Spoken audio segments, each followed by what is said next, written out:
Саламатсыздар ма сүйкімді ханшайымдар мен ханзадалар. Күнде мен бірге ертегілер еліне саяхатқа шығам десеңіздер, подписаться басып қойыңыздар. Екі аяз ертегілері. Баяғы өткен заманда ағалы інілі екі аяз болыпты. Қыс болса болды, олар жерді шарлап, қыдырғаннан басқаны білмейді екен. Бірде інісі ағасына: "Көк мұрын Аяз аға, бұл жұртты суыққа үстіртсе қайтеді?" дейді ерігіп. "Несі бар, қызыл мұрын інім, халықты тоңдырып бір рахаттанайық" деп құптайды.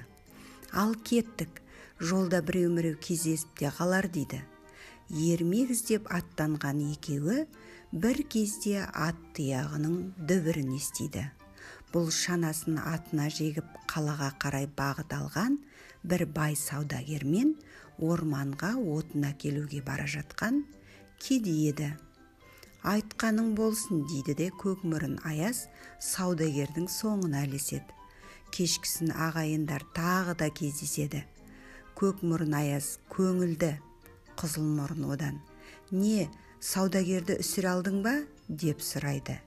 "Иә" дейді көк мұрын Аяз. "Қалай үсірдің?" деп таң қалады інісі. Ағасы мақтанып: "Алдымен тонын, сонан соң малақайын, тіпті етігіне дейін шешіп алдым" дейді де енді інісінің әңгімесін тыңдамақ болып: "Ал сен кедейді қатыра алдың ба?" деп сұрайды. "Мен емес, ол мені қатырып кетті" дейді қызыл мұрын күрсініп.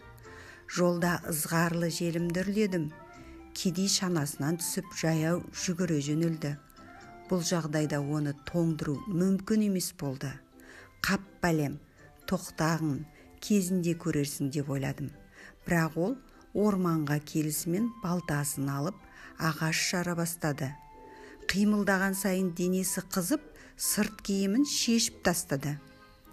Тіпті жыртық қолғабын лақтырып жіберді.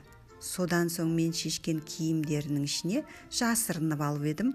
Ол жұмысын бітірген соң қатып қалған киімдерін кимей мені ағашпен оңбай ұрғылады. Бүйіріме оңбай соққы тиді" дейді қызыл мұрын Аяз. Болған оқиғаны асықпай тыңдаған ағасы: "Иә інім, бұл сен үшін үлкен сабақ.